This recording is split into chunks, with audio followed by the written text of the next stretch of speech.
माननीय सभामुख महोदय, प्रदेश सभाको नवौं अधिवेशन चलिरहेको छ। नवौं अधिवेशनमा चलिरहँदा हाम्रो मुलुकको राजनीतिक अवस्था र स्थिति पनि बदलिरहेको छ। दलीय व्यवस्था छ। दलीय व्यवस्थामा दलहरूका बीचमा प्रतिस्पर्धा हुनु स्वाभाविक कुरा हो।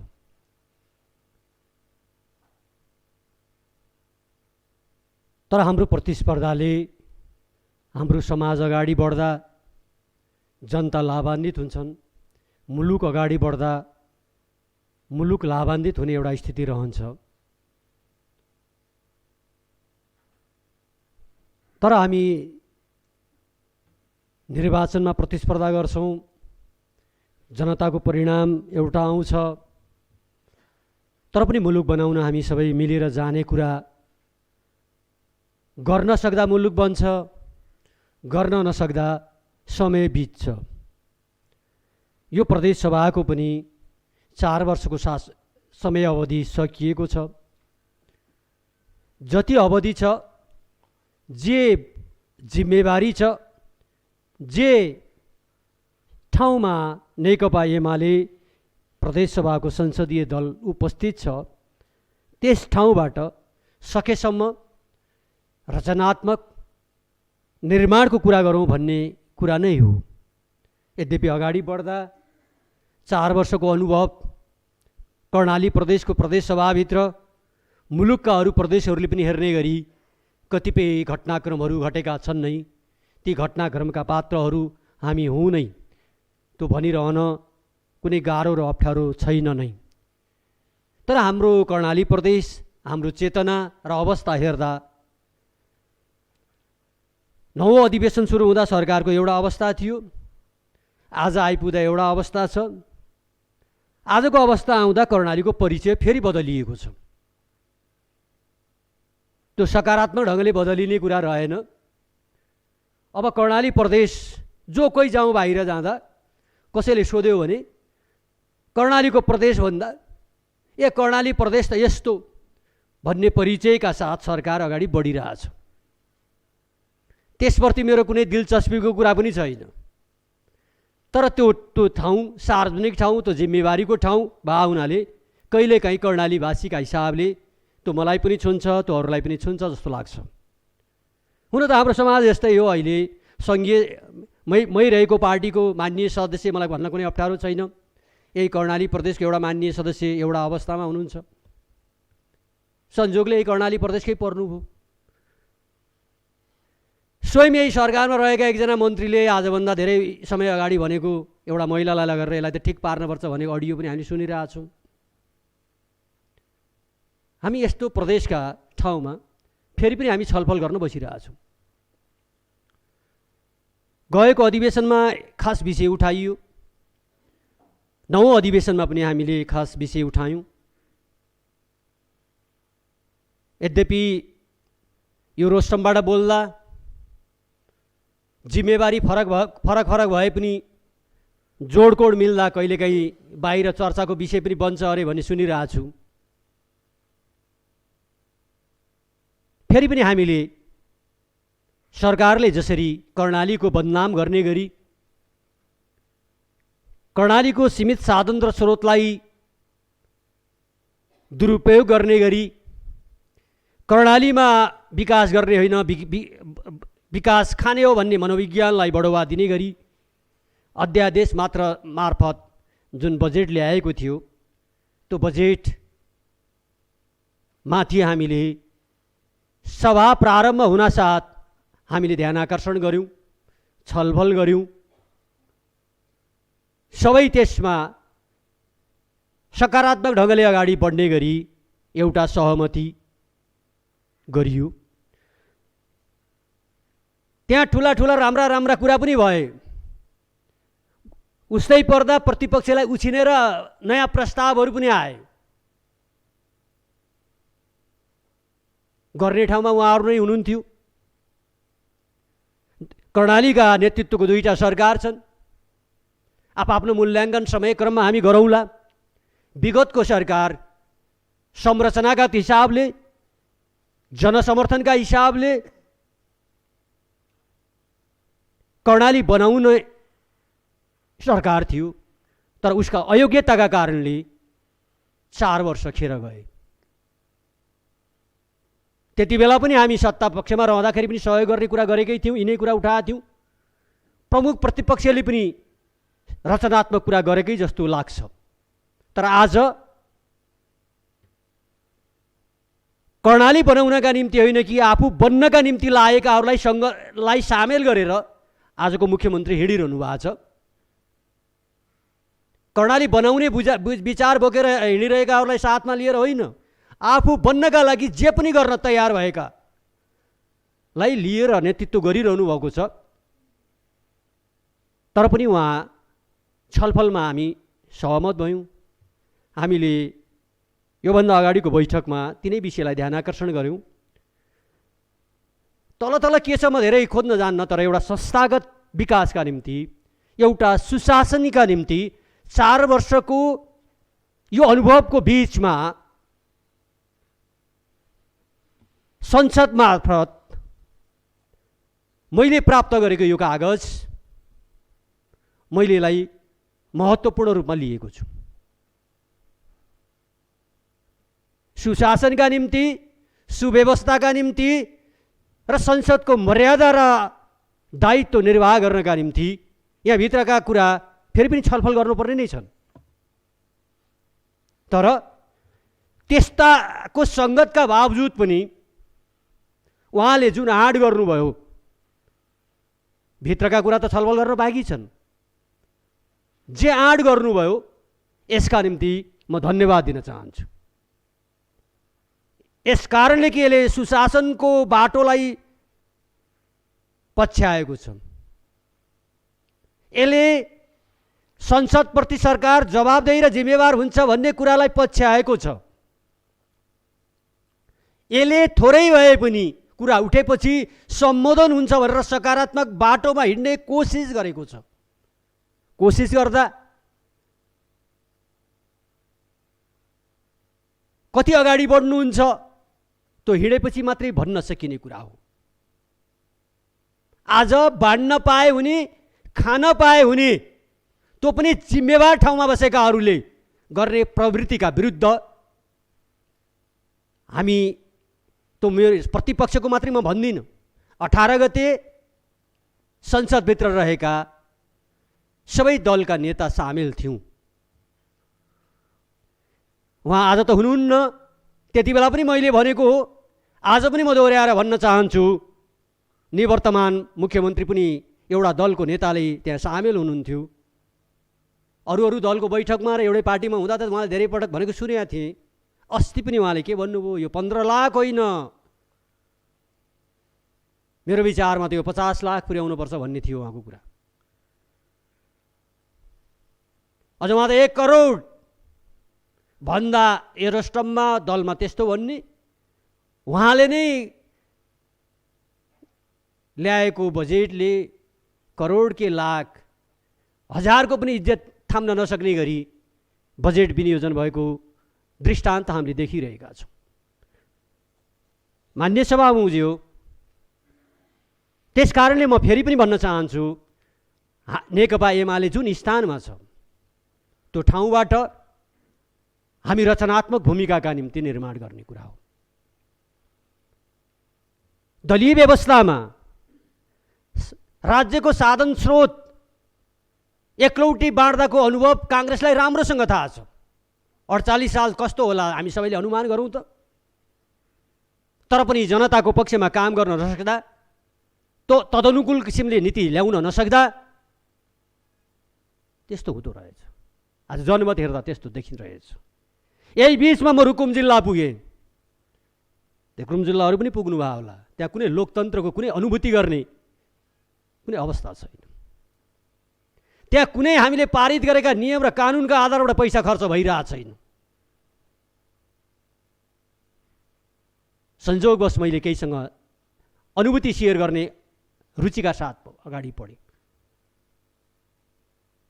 तर पनि चर्चाको शिखरमै छ त्यो जिल्ला। सुशासनको, लोकतन्त्रको हामीले बनाएका कुनै कुराको त्यहाँ कुनै माने मतलब छैन। अहिले त्यस कारणले म सभामुख महोदय, सरकारले संसदलाई दिएको कुरालाई हाम्रो दलले सकारात्मक ठानेर हामीले जे कुरा अस्ति भनिरहेका थियौँ फेरि अविश्वासका बीचमा विश्वास गर्दै छलफल गर्दै अगाडि जानु नै कर्णाली निर्माणका निम्ति, बाँकी समयका निम्ति समयको पनि बचत हुन्छ भन्ने हामीले अनुभूति गरेका छौँ। यद्यपि यसमा लेखिएका कुरा छलफल गर्न बाँकी छ। अहिले पनि दलीय व्यवस्था भएपछि, सम्बन्धित दलको सरकार भएपछि त्यो दलको प्रभाव र विस्तार गर्ने कुरामा लाग्ने कुरामा मेरो कुनै आपत्ति छैन। तर हामी जनप्रतिनिधि हेरै हुने गैर जिम्मेवार, गैर सांसद, गैर जनप्रतिनिधि बोलवाला हुने कुरा मान्न सकिँदैन, उपयुक्त ठान्न सकिँदैन, ठान्न सकिँदैन।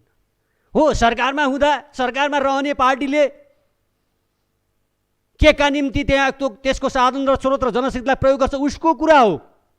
तर देखादेखि सरकार अरू कोही कसैले कतैबाट चलाइरहेको कुरा आज मात्र भनिरहेको छैन। म तपाईँलाई स्मरण गराउन चाहन्छु, जति बेला नेकपा थियो त्यति बेला यो रोस्टमबाटै भन्ने मान्छे म हुँ। त्यति बेलाको सरकारले एउटा विज्ञ समूह बनाएको थियो। त्यसको संयोजक कुनै जिल्लाको प्रतिनिधि हुनुहुन्थ्यो। हामी एउटै पार्टीमा थियौँ। उसले अन्त बैठक गरेन, यहाँ क्याबिनेट गर्ने ठाउँमा बैठक गरेर, आफ्नो अध्यक्षतामा बैठक गरेर माननीय मुख्यमन्त्रीलाई आमन्त्रित गरेको बैठकको दृष्टान्त त्यहाँ पाउन सकिन्छ। त्यस्तो व्यवस्था अहिलेको हाम्रो संविधानले परिकल्पना गरेका छैन। तर गऱ्यौँ त, हामीले हिँड्यौँ त त्यो बाटोमा। तर त्यति बेला पनि मैले यही रोस्टम प्रयोग गरेर भने यो परिकल्पना हाम्रो संविधानले परिकल्पना गरेको व्यवस्था होइन है। म आज पनि उहाँले लेख्नु त भएको छ, म फेरि पनि भन्न चाहन्छु, 5 वटा प्रदेश सभाका माननीय सदस्यहरू रिक्त छन्। सल्लाह भएको छ, सल्लाह गरेर गर्ने कुरा अप्ठ्यारो बुझ्न तयार छ प्रतिपक्ष। सरकारले काम गर्दै गर्दा अप्ठ्यारो रहेछ, फुकाउन तयार छ। तर उहाँले त सम्झौता मुताबिकै काम कारबाही अगाडि बढाउने कुरा भनेको छु भन्ने छ। तर पनि म उहाँलाई फेरि पनि स्मरण गराउन चाहन्छु, हामी रचनात्मक सहयोग गर्न तयार छौँ। जनताको, जनप्रतिनिधिहरूको उदाहरणका निम्ति मान्नुहोस्, अन्त छ नभए पनि फेरि पनि चर्चा गर्न चाहन्छु। दैलेखमा त मान्य सदस्य हुनुहुन्थ्यो त, मिना रखाल। तर अनदेखा, ल प्रत्यक्ष र समानुपातिक दुईटै भएको ठाउँमा कुरा नमिलेको मिलेको आफ्नो अनुभव छ। त्यस कारणले फेरि पनि म भन्न चाहन्छु, जसले कर्णालीका निम्ति होइन, जसले जनता र देशका निम्ति होइन, आफ्ना निम्ति जनमतको अवज्ञा गरेर आफैले निर्माण गरेको पार्टीलाई त्यो तहसम्म गरिसकेपछि अनि तिनैले 4 करोड बाँड्ने कुरा विकासका निम्ति हो कि आफ्ना निम्ति, त भन्दा त्यो आफ्ना निम्ति हो। त्यतापट्टि म अझै पनि ध्यान आकर्षण गराउन चाहन्छु। त्यस कारणले सरकारले जे संसद मार्फत हामीलाई जानकारी दिएको छ त्यसलाई हामीले सकारात्मक ढङ्गले लिने कुरा माननीय सभामुख मार्फत राख्न चाहन्छु। आगामी दिनमा उहाँले जे भन्नुभएको छ, सरकार त्यो बाटोबाट हिँड्न खोज्दा हाम्रो सहयोग हुन्छ। तर सुशासन गर्ने कुरा, व्यवस्था ल्याउने कुरा अव्यवस्थाका बिचमा साह्रै गाह्रो छ। उदाहरणका निम्ति मैले सुने, लाज मर्ने कुरा हो, लाज लाग्दो कुरा हो, 58 करोड अझ खोज्दै जाँदा त्यो बढ्न सक्छ। काम गरिसकेका निर्माण व्यवसायीको भुक्तानी दिनपर्ने अवस्थामा बजेट नभएको अवस्थाको सरकार हो यो। ल हेर्नुहोस् त,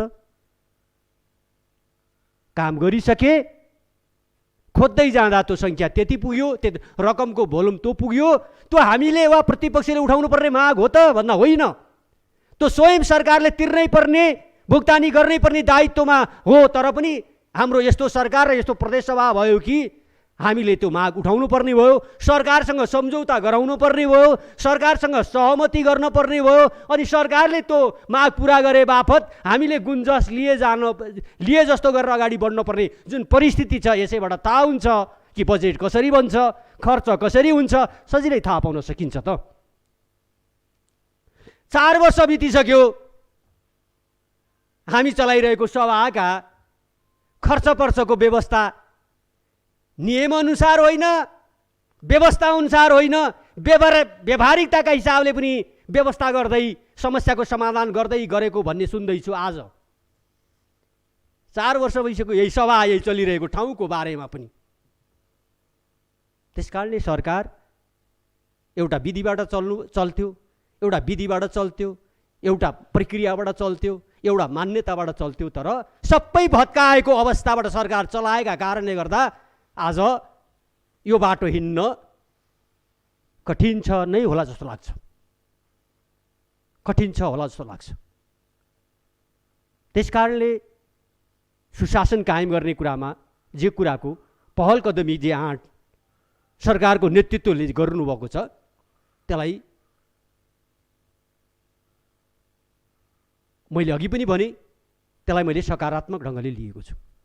संसद र सरकारका बीचमा, समिति र सरकारका बीचमा धेरै पत्राचार गरेर स्वयं सभापति अध्यक्ष भएर अनुभव गर्नुहुने मान्य सदस्यहरू पनि यहाँ हुनुहुन्छ, तितो अनुभव छ जस्तो लाग्छ। संसद र समिति र सरकारको रबर स्ट्याम्प होइन, सरकार पक्षधर सांसद भए पनि त्यसको आफ्नो ठाउँ रहन्छ। त्यस कारणले मैले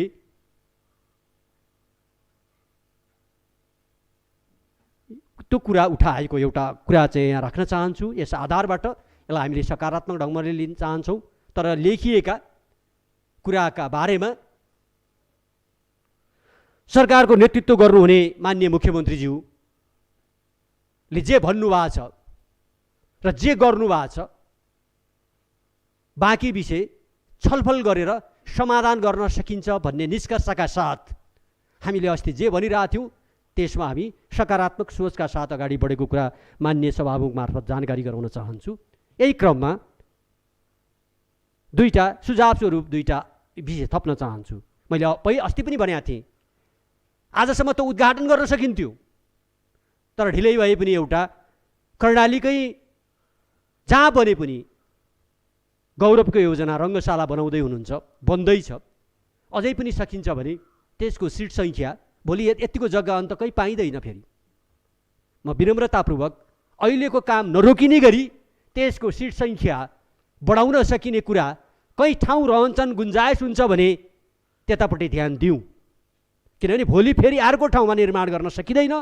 अलि ठाउँ क्षेत्र बनायो भने त्यो राष्ट्रिय होइन अन्तर्राष्ट्रिय स्तरको एउटा रङ्गशाला निर्माण गर्ने आधार निर्माण हुन्छ। हामी गरिब विपन्न अनुदानमा बाँच्ने प्रदेशहरूले जे बनाउँछौँ त्यो थोरै बनाऊ, अरू धेरैका निम्ति बनायो भने हाम्रो नै सञ्चति हुन्छ। यो कुरा राख्न चाहन्छु। दोस्रो कुरा मैले सुने, धेरै बुझ्न बाँकी छ। यो पहिलो वर्षदेखि नै सुरु भएको योजना हो साइकल लेनको कुरा रारामा। जसरी काँक्री बिहार 3 पटक रद्द हुँदै ठेक्का भयो, अहिले अदालतमा छ, त्यस्तै एउटा अर्को योजना साइकल लेनको रारा वरिपरि साइकल लेन बनाउने कुरा पहिलो वर्षदेखि ल्याएको कुरा हो। मान्य सभामुखज्यू मार्फत ध्यानाकर्षण गर्न चाहन्छु, तर दुःखको कुरा मैले सुने कति हो। मान्य मुख्यमन्त्रीज्यू 45 करोडको एउटै मात्रै ठेकदार योग्य हुने गरी त्यसको फ्रेमवर्क बनाइएको छ भन्ने सुने। एउटा मात्रै त्यो हो भने बेलैमा अहिले त्यो सूचनाको तहमा